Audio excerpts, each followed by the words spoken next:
उन दिनों जंगल में बहुत ज़्यादा ठंड पड़ रही थी। रानू चिड़िया ने अपने घर में सूखी लकड़ियाँ जमा की हुई थीं। रानू चिड़िया ने अपने घर को गर्म रखने के लिए आग जलाई हुई थी। मम्मा, बाहर बहुत ज़्यादा ठंड है, लेकिन हमारा घर तो गर्म है। मम्मा, जो पक्षी घर के बिना रहते हैं वो कैसे खुद को गर्म रखते हैं?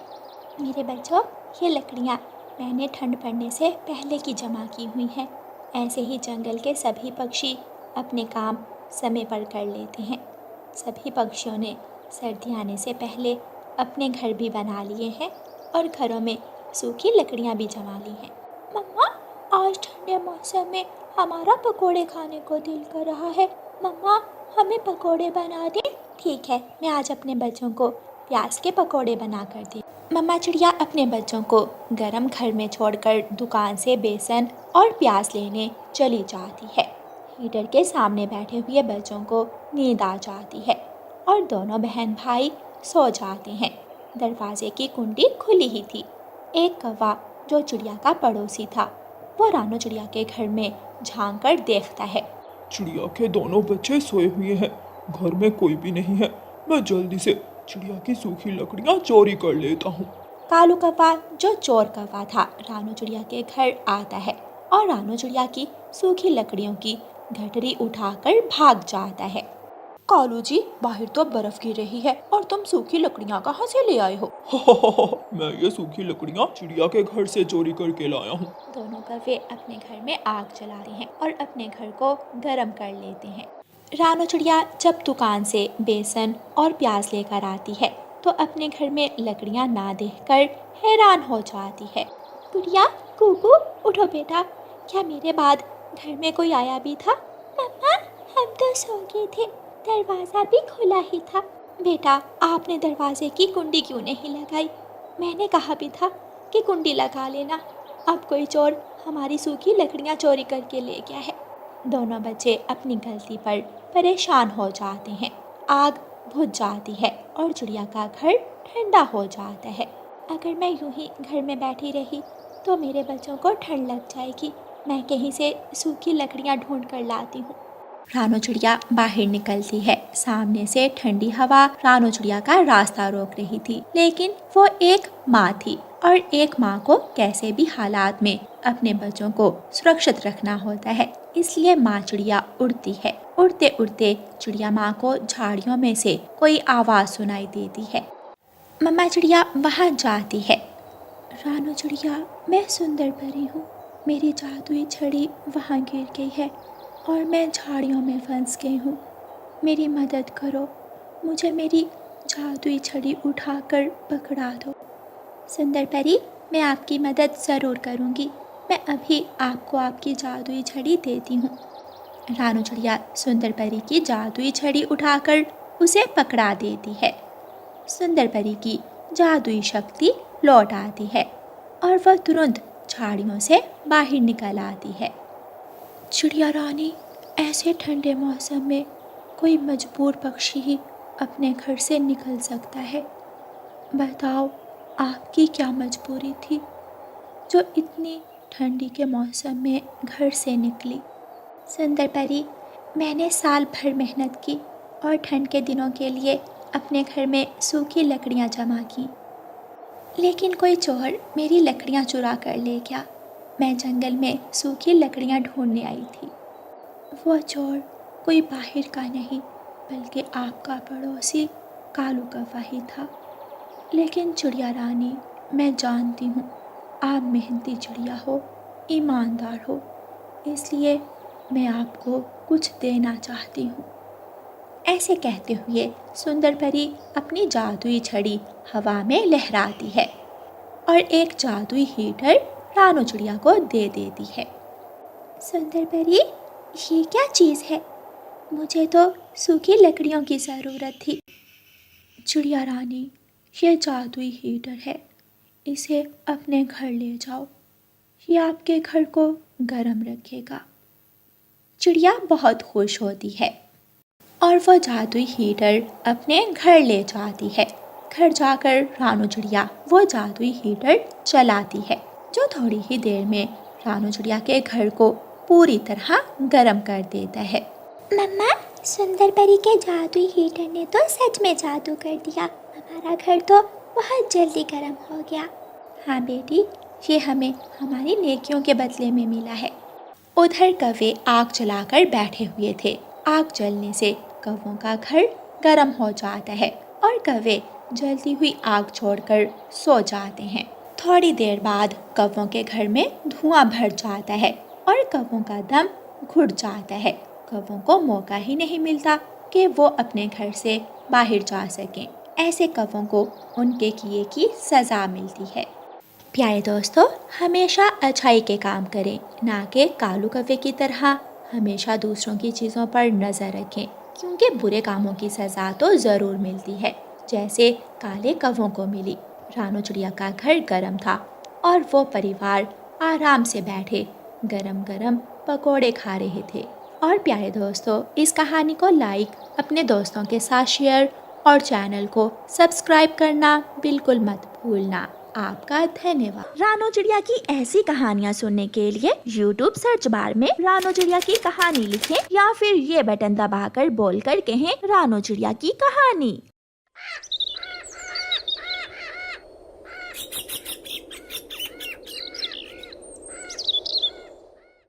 मम्मा, मैं नहीं जाऊंगी। शौचालय बहुत गंदा है, मुझे नहीं जाना। अच्छा बेटी गुड़िया, मैं आपके साथ जाती हूँ और शौचालय को साफ कर देती हूँ। मम्मा, शौचालय को सारे जंगल के पक्षी इस्तेमाल करते हैं और सफाई सिर्फ आप ही करती हैं। बेटी गुड़िया, जंगल के काम करके मुझे बहुत अच्छा लगता है, खुशी होती है मुझे। मम्मा चिड़िया अपनी बेटी गुड़िया के साथ जाती है। आप बाहर खड़ी हो जाओ और मैं शौचालय को अच्छी तरह साफ कर देती हूँ। मम्मा चिड़िया शौचालय में जाती है और ब्रश से पानी गिराकर शौचालय को अच्छी तरह साफ करती है। शौचालय चमकने लगता है। पेट में गुड़गुड़ हो रहा है। क्या करूं? एक दिन में 10 बार शौचालय जाना पड़ता है। जब सारा दिन खाते रहोगे, काम धंधा करोगे नहीं, तो शौचालय ही जाते रहोगे। कौवा जाता है और शौचालय से होकर आ जाता है। छी, बहुत बू आ रही है शौचालय से। न जाने कौन गंदा पक्षी शौचालय को इतना गंदा कर गया। मैं अभी जाकर चिड़िया को बताता हूँ, वही साफ करेगी अब शौचालय। कबूतर चिड़िया के घर जाता है। चिड़िया, शौचालय किसी ने बुरी तरह गंदा कर दिया है। मैं वहाँ जा नहीं सकता। प्लीज शौचालय को साफ कर दो, मेरे पेट में गुड़गुड़ हो रहा है। कबूतर भैया, ये आप क्या कह रहे हो? अभी थोड़ी देर पहले ही तो मैं शौचालय को साफ करके आई हूँ। ये दोबारा कौन अपना काम दिखा गया? बेचारी चिड़िया मुंह पर कपड़ा बांधकर दोबारा शौचालय को साफ करती है। दूसरे दिन सारे पक्षी बड़े पेड़ के नीचे इकट्ठे होते हैं। पंचायत लग जाती है। माही चील सबको बुलाती है। वो कौन है? खुद ही बता दे, जो जंगल में शौचालय को इतना गंदा करता है। कोई तो है तुम में से, सच बता दो। माही चील, मैं तो दिन में एक बार ही शौचालय जाता हूँ और शौचालय को अच्छी तरह साफ करके बाहर निकलता हूँ। माही चील, आप तो जानती हो, जंगल में कोई भी दूसरा पक्षी शौचालय को साफ नहीं करता, सिवाय मेरे। मैं और मेरी बेटी ही हमेशा शौचालय को साफ करती हैं। सर झुकाए कालू कौवा भी थोड़ी दूर सबके पीछे बैठा हुआ था। कौवे, तुम भी बताओ, कहीं तुम ही तो ये सब नहीं कर रहे हो? माँ कसम माही चील, मुझे गंदगी पसंद नहीं है। मैं तो जब भी शौचालय जाता हूँ, शौचालय को साफ करने के बाद वहाँ खुशबू का छिड़काव करता हूँ। जो पक्षी शौचालय को गंदा करता है, अगर मिल जाए तो आप अपने हाथों से उसके पंख तोड़ देना। जिस दिन मुझे वो मिल गया, पंख तो मैं उसके जरूर तोड़ूंगी। उस रात कौवा किसान के खरबूजे के खेत में जाता है और सारी रात किसान के खेत से खरबूजे चोरी करके खाता रहता है और सुबह होने से पहले अपने जंगल वापिस आ जाता है। अभी रात थी। कौवा सीधा शौचालय में जाता है और शौचालय में गंदगी बखेर कर अपने घर आकर सो जाता है। आज तो कोई गंदा पक्षी रात को ही शौचालय को गंदा कर गया, अब मुझे ही साफ करना होगा इसे। चिड़िया शौचालय को साफ करती है। शौचालय साफ करने के बाद चिड़िया पेड़ के पीछे छुपकर बैठ जाती है। थोड़ी देर बाद तोता शौचालय में आता है। जब तोता जाता है तो चिड़िया जाकर देखती है। शौचालय अच्छी तरह साफ था। चिड़िया आज उस गंदे पक्षी को पकड़ना चाहती थी। चिड़िया फिर से पेड़ के पीछे छुपकर बैठ जाती है। गोरी कव्वी जब शौचालय में आती है तो वो भी शौचालय को साफ करके जाती है। कौवा सोया हुआ था, उसके पेट में गुड़गुड़ होती है। कौवा जल्दी से भागता है और शौचालय में जाकर जोर का धमाका करता है और 10 सेकंड बाद ही बाहर निकल आता है। पीछे से चिड़िया जाकर देख लेती है। रुक जाओ बेशरम गंदे पक्षी, रुक जाओ, साफ करो इसे। ना ना, जब मैं आया तो शौचालय ऐसे ही था। मैं सुबह से छुपकर सबकी निगरानी कर रही हूँ, तुम पकड़े गए हो। चिड़िया चील को बता देती है। सब पक्षी इकट्ठे हो जाते हैं। बड़े पेड़ के नीचे पंचायत लग जाती है। तो जो गंदा पक्षी शौचालय को गंदा करता है वो कालू कौवा है। सब कालू कौवे को देखकर छी छी करते हैं। कौवे, तुम्हारी ये सजा है कि आज के बाद तुम ही शौचालय को साफ किया करोगे। अगर तुमने अपना काम अच्छे से ना किया तो मैं तुम्हारे पंख तोड़ दूंगी। बेशरम, तेरी वजह से मुझे सबके सामने शर्मिंदा होना पड़ा। माफ कर दो दोस्तों, मैं आज के बाद ऐसे काम नहीं करूँगा। फिर उस दिन के बाद कालू कौवा शौचालय के बाहर बैठ जाता है और शौचालय की सफाई का काम करता है। कालू कौवा वहाँ बैठा हुआ काफी अच्छा लग रहा था। दूर किसी जंगल में टूनी चिड़िया अपनी सास के साथ रहती थी। टूनी चिड़िया की शादी के 5 महीने गुजर गए थे, लेकिन उसे अभी तक कोई संतान नहीं हुई थी। इसलिए टूनी चिड़िया बहुत चिंतित रहती थी। उसकी ये हालत देखकर उसकी सास उससे कहती है, बहू, ज्यादा चिंता करना ठीक नहीं। अभी तेरी उम्र ही क्या है, हो जाएगा अंडा भी। टूनी चिड़िया को अपने ससुराल में किसी भी चीज की कोई कमी नहीं थी। बस कमी थी तो एक बच्चे की कमी थी। इस तरह कुछ समय और गुजर जाता है। एक दिन टूनी चिड़िया अपने पति मानू चिड़े को बताती है, सुन रहे हो जी, मैं माँ बनने वाली हूँ। ऊपर वाले ने हमारी विनती सुन ली। ये सुनकर टूनी चिड़िया का पति मानू चिड़ा खुशी से नाचने लगता है। मैं पिता बनने वाला हूँ, मैं पिता बनने वाला हूँ, आज मैं बहुत खुश हूँ। उन दोनों की बातें सुनकर टोनी की सास वहाँ आ जाती है। बहू, ऐसी हालत में तुझे बहुत सावधानी बरतनी होगी। अब से तू बस आराम करना, घर के सारे कामकाज मैं कर लूंगी। वैसे भी इतने दिनों बाद संतान की खुशी हमें मिली है। सासू माँ, आप ये क्या कह रही हैं? मैं माँ बनने वाली हूँ, बीमार थोड़ी हूँ जो मैं काम नहीं करूँगी। ऐसे तो मैं बहुत आलसी बन जाऊंगी। बहू, बस कुछ ही दिनों की तो बात है। जब तेरा बच्चा आ जाएगा तो फिर से काम करने लगना। अभी तू मेरी बात मान और जाकर अपने कमरे में आराम कर। मैं अभी भोजन बना कर लाती हूँ तेरे लिए। इस तरह दोनों सास बहू बहुत प्यार से रहती थीं। घर में बैठे बैठे टूनी चिड़िया बहुत बोर हो जाती है और वो एक दिन अपनी सास और अपने पति को बताए बिना ही जंगल घूमने चली जाती है। वो उड़ती उड़ती दूर निकल जाती है। माँ, टूनी कहाँ है? वो कमरे में है बेटा, और मैं बहू के लिए खाना बना रही हूँ। नहीं माँ, टूनी कमरे में तो नहीं है, इसलिए तो मैं आपसे पूछ रहा हूँ। ये सुनकर टूनी की सास बहुत चिंतित हो जाती है। मानो बेटा, जाओ उसे देखो, वो ऐसी हालत में कहाँ चली गई है।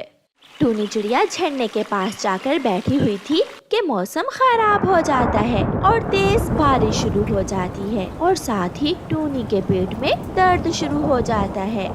मैंने बहुत बड़ी गलती की जो सासू माँ की बात नहीं मानी। लगता है मेरा अंडा देने का समय आ गया है। अब ऐसी बारिश में मैं कहाँ अंडे दूंगी। टूनी चिड़िया इधर उधर देखती है। उसे थोड़ी दूर एक घर नजर आता है। टूनी चिड़िया बहुत मुश्किल से उड़ती हुई वहाँ जाती है। वो घर एक कौवे का था। कौवे कौवे, मैं भूलकर इस दिशा में आ गई थी। बारिश शुरू हो गई और मैं अंडे देने वाली हूँ। मुझे अपने घर में आश्रय दे दो। चिड़िया, मैं किसी अजनबी को अपने घर में आश्रय नहीं देता। तू ऐसा कर, कहीं और चली जा। टूनी चिड़िया निराश होकर वहाँ से चली जाती है। अब उसे कुछ समझ नहीं आ रही थी कि वो कहाँ जाए। वो दर्द से कराह रही थी और रोए जा रही थी। तब उसका पति उसे ढूंढता ढूंढता वहाँ आ जाता है। टूनी, तुमने माँ की बात ना मानकर बहुत बड़ी गलती की है। अब खुद भी बारिश में फंस गई हो और मैं भी। पति जी, मैं बहुत शर्मिंदा हूँ। मेरा अंडे देने का भी समय आ गया है। मेरे पेट में बहुत दर्द हो रहा है। यहाँ थोड़ी दूर मेरा एक दोस्त कबूतर रहता है, चलो हम उसके घर जाते हैं। मानो अपनी पत्नी को साथ लेकर अपने दोस्त कबूतर के घर चला जाता है। कबूतर की पत्नी टूनी को एक अलग कमरे में ले जाती है। तुम चिंता ना करो, ये दर्द हर माँ बर्दाश्त करती है, फिर ही उसे संतान की खुशी नसीब होती है। टूनी लूसी के घोंसले में 2 सुंदर से सफेद रंग के अंडे दे देती है। कबूतर दोस्त, तुम्हारा बहुत शुक्रिया जो ऐसी मुसीबत में तुम मेरे काम आए।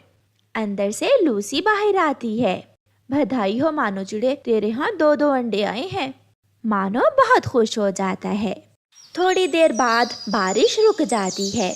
पति जी घर चलें, सासू माँ मेरे लिए बहुत परेशान होंगी।